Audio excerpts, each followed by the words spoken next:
Lee, how are you doing today? I'm good. Delighted to be here. Good to catch up. Yeah. So right before this conversation, I look back at our last interview, and it's almost 4 years to the day when we talked about The Hole in the Ground. And my first question then was, what's your favourite scary movie? And I'm curious if it's the same answer. Well, I can't remember what I might have we're going to find out. Wow. Okay, what's my favourite? I possibly said The Shining. Shauna said The Shining. So Shauna said The Shining, so I had to say something else. Was it obscure? Was it slightly obscure? Jaws? It was Jaws. Yeah, Jaws. Well, that's my favourite movie, full stop, of all time. All right. Yeah. All right. And what is, because sometimes it's a different answer. Yeah. What is the scariest movie you've ever seen? I've had a couple of different experiences. I remember seeing the Blair Witch Project in the cinema, and I knew it wasn't real anymore, but I wanted to believe the hype. And I still struggle to watch that movie on my own. There's something about it that's like super unsettling. And possibly Ghostwatch. I don't know if I've ever spoken about Ghostwatch before. Do you know Ghostwatch? Don't. Which is a BBC mockumentary that came out in, I'm going to say 1992, and it played one time. Okay. Just had a big anniversary recently. And I saw that it was played live on Halloween night as if real, where they have this team of people gone out to look at a house, like the Enfield haunting, as if there's a poltergeist situation with a family. Quite bad acting, but it's all held together by Michael Parkinson back in the studio, which gave it all this believability. And it went out as part of the Storyville strand, which was documentary. So it was kind of a bit of a War of the Worlds kind of thing. And that film terrified me. Check it out. It has not dated well, but it's a really special kind of piece of work. And then Ring, I never caught that in the cinema, and I wish I had at the time. And I watched it at home on like a 14-inch TV on Channel 4. Is this the American one or the Japanese? Japanese, yeah. And by the end of that movie, I was kind of like climbing back up into the wall, trying to get away from Sadako coming out of the TV. I interviewed someone last week and they gave the exact same answer for Ring, and it was Nicolas Cage. Oh, really? So you've got that. There in you common. go. We've got something in if common. If you ever bump into him, you can tell him you've got the same favourite scary We've got you movie. in common. That too, actually, yeah. You've got those two things in common. So, Hole in the Ground. Massively successful, still arguably the best Irish horror movie. Not to underqualify it, but it was so tremendous. A24 picked it up, which in and of itself is huge if you're a horror fan, because obviously we know that's where quality horror is. Yeah. Like if they're behind it, that's what. Especially in that independent space. Absolutely, yeah. Absolutely. How do we get from that to this? I don't know where the time has gone. That's the worst part when you said it's been 4 years. You can account for time, actually, when you make movies, because it's these huge swathes of lots of stuff happening and then slightly quieter moments. So right after I premiered The Hole in the Ground at Sundance in 2019, I met with Sam Raimi. He had seen The Hole in the Ground, not at Sundance, but at a press screening that A24 were running in LA in the build-up to the release of the movie. And because the movie came out quite quickly after it premiered in Sundance, like 5-6 weeks later. And he saw it, and his team reached out to me and asked if I'd like to meet, just for a casual conversation about what are you doing. Like, Sam's a producer. As much as he's a director, he's also a prolific producer, and he has a lot of movies that he produces. So they wanted to share the things that they were working on with me to see if I had any interest. And the whole time I was thinking, well, I'd like to talk about Evil Dead because I'm a huge fan, and I harboured ambitions to maybe make an Evil Dead movie someday. And I don't think he thought that I was a fan, and I didn't know whether to bring it up. So it was right at the end of the conversation. And the interesting thing was, it was also the last conversation I had with anyone after 3 weeks on the road of presenting the movie and doing the water bottle tour after the movie. And the last conversation I had was with Sam Raimi before I got on a plane. And it was the last 5 minutes, which was, oh, wait a minute, you like Evil Dead? And I was kind of, again, I've got to go and get on a plane. But we just started to communicate from there. And him and his team gave me the opportunity to present them with where I would take it. And they were looking for someone like me with the type of idea that I had. They hadn't cracked it yet, because I think it's very easy with something like Evil Dead to be super referential, and to have to try and be super quirky in a way where, like, okay, maybe, Ash goes to space or whatever. But I came in with a whole new set of characters and a different context, and that's what they wanted. And then they had faith in me in being a fan, that I would know the DNA of the story. The journey started there, which it is essentially, that was 4 years ago. But there was a year of me working on lots of different things and developing different projects and kind of just feeling this one out. And then I wrote it during COVID, sitting on my bed, which is kind of one of the the weirdest things of all right now is to think about this movie is rolling out around the world in so many different cultures and so many different countries. And I wrote it on my bed during COVID, panicking that the virus was going to come in my letterbox, when none of us knew what was going on. But actually it was kind of perfect because this movie is quite claustrophobic. Yep. And it's about people being trapped inside quite a small space, inside their apartment. So yeah, wrote it first half of 2020. And then this is the accounting for time part that you can't escape now that I've started. And then we pitched it we had interest from a few different studios.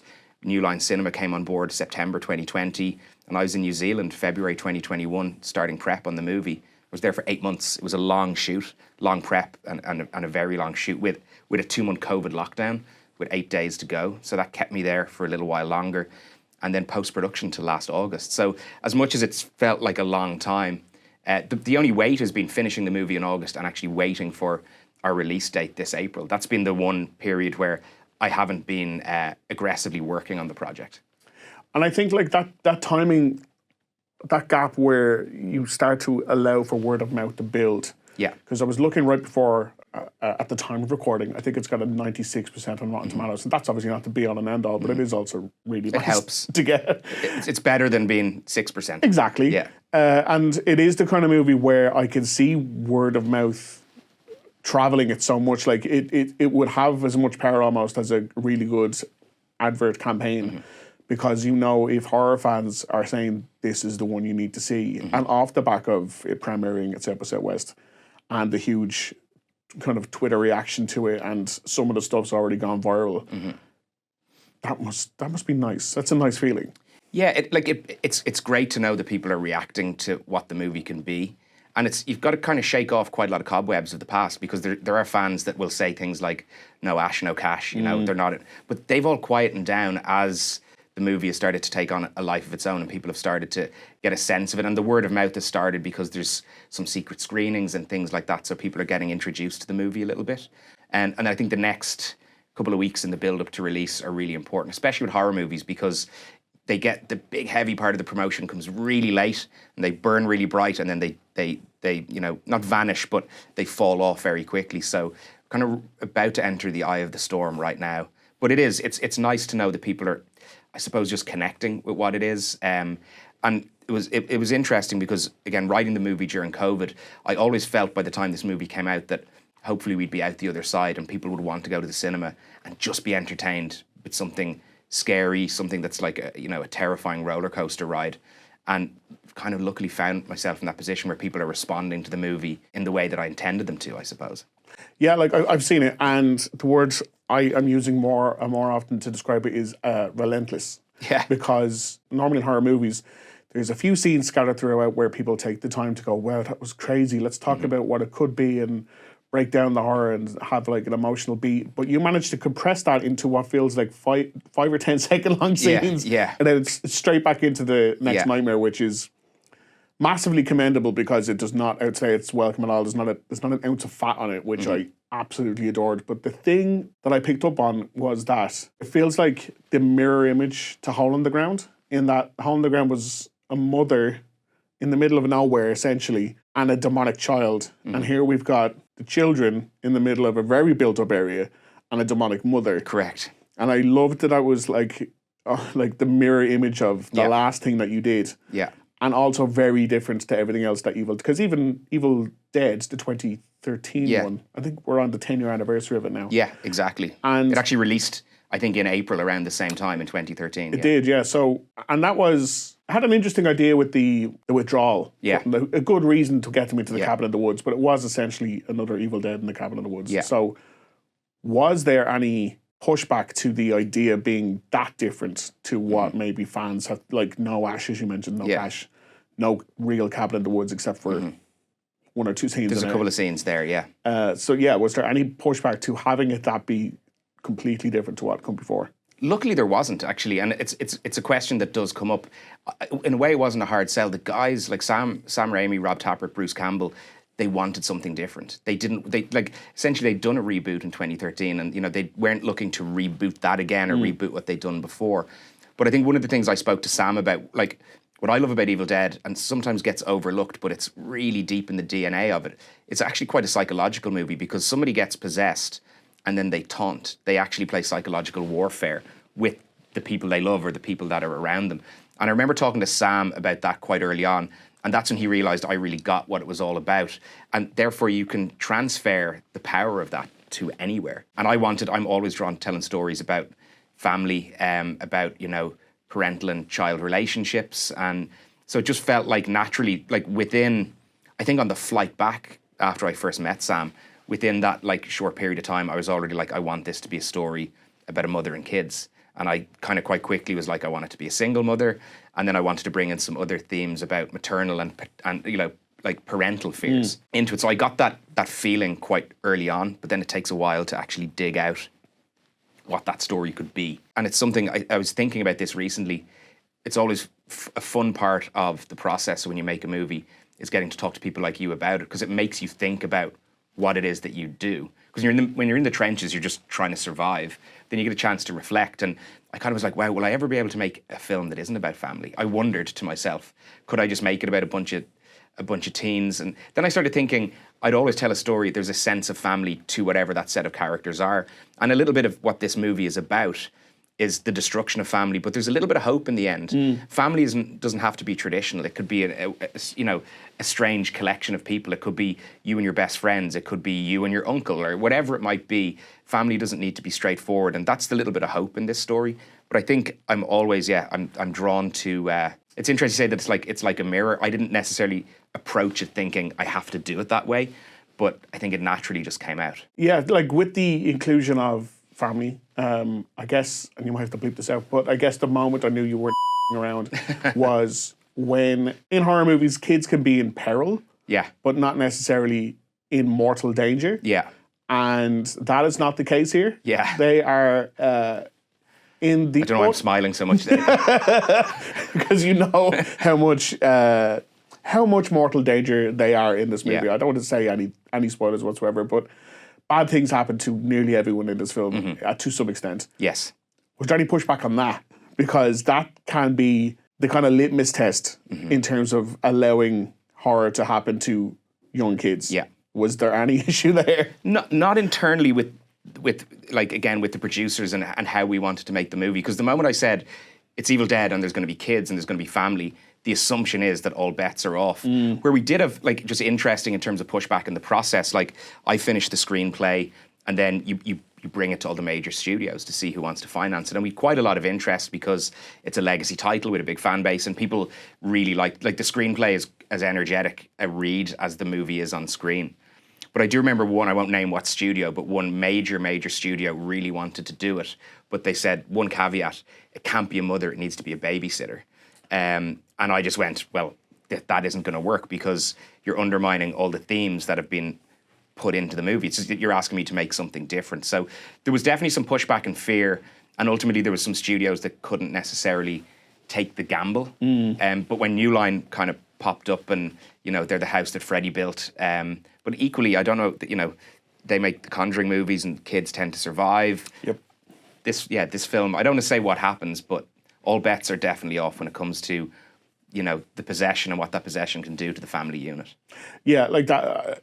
Like there was points in this, and I was like, oh, he's doing it. He's doing things that other horror films don't necessarily do, and I applaud that because it's rare and it does just kind of add to the heightened tension where you do realize no one is necessarily safe from injury or from possession or from whatever else. So that in itself was interesting. But am I right in saying there was an issue with the kids for the poster? Ah, okay, yes. So the poster, there's been a little bit of, interestingly in Ireland is the one place, a little bit in the UK, we've had some pushback on some marketing materials for the movie, the level of threat that's there. And that's okay, I accept that, the way that certain marketing standards are or advertising standards. But even the poster itself carries a lot of threat because you've got this clearly possessed character and then the juxtaposition, there she is, the juxtaposition that she is hugging her children who seem safe and comforted by her, but it says, "Mommy loves you to death." I think it says everything about the movie.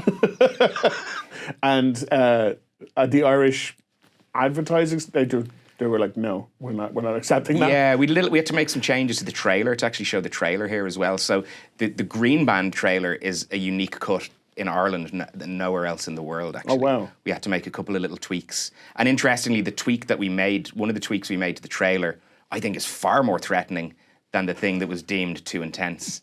But it wouldn't be an Evil Dead movie if we weren't pushing the envelope and actually getting that little bit of pushback and that little bit of, fear in the air. Well, that's important. It's almost like a badge of honor that like an Irish director is being pushed back by the Irish film community or Irish advertorial standards for the film being too intense and too scary. Like you love to hear that. I'm happy with that, and also to think back and think like the original movie was banned here in I guess it was 82, 83 maybe when it came out here.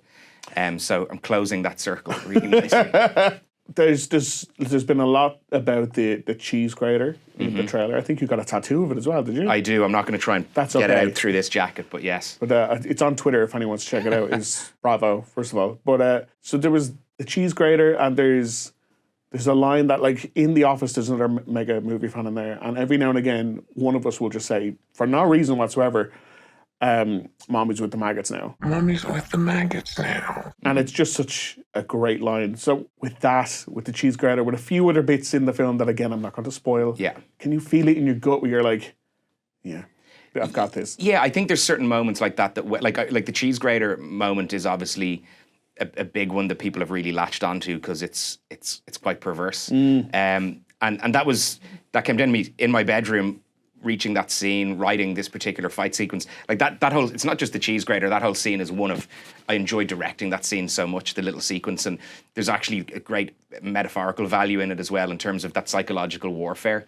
You've got this younger character putting it up to an older person in a certain way and digging into what's going on inside their head at the time, and then it turns to carnage on top of that. But I just walked into my kitchen and I was like, what have I not seen before? And I guess I'd probably made a cheese sandwich earlier in the day because the grater was there and it kind of just landed as the perfect tool. And then I think with the dialogue, I wanted there to be one-liners in the movie. Like that was an intent when I sat down to write it. I knew that I wanted there to be memorable lines. And you can only ever like dream of what might happen. But like, I do hope there's some lines in this movie that will probably end up on T-shirts. There's obviously Mommy's with the maggots now, and there's one. I'm not going to spoil it now, but I have a line that I prefer more than that. Okay. Which is another slight on her children later on in the movie, which I'm a big fan of, and they're fun to write. You know, when you nail them, you know you have them. But what's interesting is like that might not always be to everybody's taste because they're kind of quite gutsy lines. You know what I mean? They're not trying to be nuanced. They're just trying to really get at you. Upset you. To upset you, because that's what the character's trying to do. Yeah, and off the back of that as well, there is the sound design and the soundtrack. Yeah. Horror can often live or die by the sound design. It's probably why stuff like A Quiet Place works so well, is because it demands the audience to be as quiet as possible. Yeah. And then on the flip side, you've got the absolute assault of some of the scenes in this movie, which you can hear, even against like the score, you can hear some of the actions and the little details within the actions, and then you've got the evil book and the creepy music and like every aspect of it. It feels like it was hammered down to like the tiniest detail to make sure that every single thing creeps you out and upsets you in the most disturbing way. Is that difficult because maybe the general audience might not pick up on just how much work has to go into the sound design for a movie like that? And it's great that people are noticing the technique behind it. I knew from early on that the sound design needed to be as gutsy as the visuals in the film. And I wanted the thing to be like quite like, you know, like kind of like I don't know, like an opera on steroids in some way. Something that was really, really like out there and like confrontational actually was probably the word that I used quite a lot. But the process of sound design in this movie started while I was writing the screenplay, and that's actually always how I approach things. The first lines of description in this screenplay is actually describing a sound, which is the sound you hear over black before you even cut to picture at the start of the movie, which in this case is the sound you hear over the studio logos at the beginning of the film. So that process is really important. And then I brought in my sound designer, Peter Albertson, very early on. And then also my composer, Stephen McKeown, who worked on The Hole in the Ground. And you just start to talk. You start to look at how you're going to build this out. But everybody knew that it needed to be big and brave, and actually The Hole in the Ground at times also has some, I like it to be big, even though that's a quieter movie. It does have some big kind of brash moments, But the fun of making a film like this was I knew I needed something, you know, really strong and really powerful. And we actually had a lot of fun because I got my hands on all the original analog recordings from the original movie. And they were now digitized, and I was able to actually use those and plant them around the story. So like the first thing you hear and the last thing you hear in this movie is the original buzzing fly from The Evil Dead. And there's lots of little things that we buried like that throughout the story. And then we mixed it, you know, if people are going to go and see this movie opening weekend, which I hope they will, try and go into a room that has Dolby Atmos, because this film is being mixed to the like highest standard. There's so much detail going on within it. And again, that was the joy, just having a great team to work with. The sound design process was like really, it was as tough as the shoot. Actually, post-production on this film was as tough and energy sapping as being on set. It was a real drive to the finish line, all the work that we wanted to do. And I remember we were trying to sign off the final mix of the movie, and it was in Copenhagen. And I think like 4 or 5 days in a row, I kept just changing my flight to the next day. And the production are screaming, "You've got to be done." And I'm like, "But we're just not. Like, you might want me to get in a plane, but we're just not quite there yet." So we didn't leave any stone unturned. As with any horror movie, were there any creepy occurrences when you were making it? Oh, was there any creepy occurrences? We had a lot of crazy wind, I remember. It was actually winter in Auckland. We shot it in Auckland. So we did have a lot of rattling sounds in our studio at times. Nothing that stood out as particularly creepy or strange in terms of, I don't feel like the set was necessarily possessed. But the crew got freaked out lots of times because we had quite a dark set at a lot of the times. And then when you're shooting a movie and you're constantly running in the background, what's up next? So suddenly one of our actors would appear in the next phase of possession out of the darkness to show me something, and quite often the crew would get surprised by their presence. So we had actually a lot of fun on set. It was a really tough shoot because the movie's super practical. As much as possible, everything is physical. There's so many stunts. Every day was just lists of stunts and stunts and stunts. But one of the fun things was getting to engage, like how the crew and cast actually got energy from. It was like playtime. Like, it was, for me, it wasn't playtime. It was horrific. But for them, it was actually quite a fun experience. And last question, Thaw. Mm-hmm.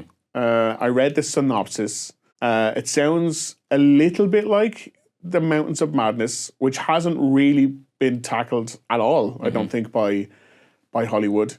And not that the plot is obviously the same as that, but the kind of science and new creatures and right up my alley. Like, could not be happier for what that could potentially be. Yeah, good to hear. How's that going? It's early days, you know. Hollywood likes to plant a flag good and early in something. Yeah, it's a project that that New Line Cinema brought me a screenplay, and cleverly, knowing what I liked, it's a story about family, as we've touched on already. And now I'm just in the process, during the melee of promoting this movie, I'm in the process of doing a major rewrite on that screenplay to kind of bring it a little bit more into my voice and my kind of world. I can't say a whole lot about it just yet, but it is a monster movie for sure. Which for me I'm excited by, because I love the genre, but I love all aspects of it, and I want to potentially pop somewhere and do something quite different. I've also got a very different ghost story I'm working on as well, and a particular ghost hunter story I'm working on, and then Thaw is the monster movie that's kind of right there, and is set in a not too distant future, when the world has collapsed, and in the search to just find home and the importance of home. When the world does collapse, we don't necessarily know what might lurk beneath the surface and what that might do to our chances of survival. So yeah, it's something I'm feeling pretty excited by. Funny you talk about we talk about monsters and we talk about creating things on screen that are challenging and difficult to do. What I've got in mind for this movie, I don't even know where I'd start right now to create it. I'm just gathering a lot of influence and gathering a lot of imagery. And again, if I could create that in as practical a way as possible, that would make me very, very happy, but that's going to be a major undertaking.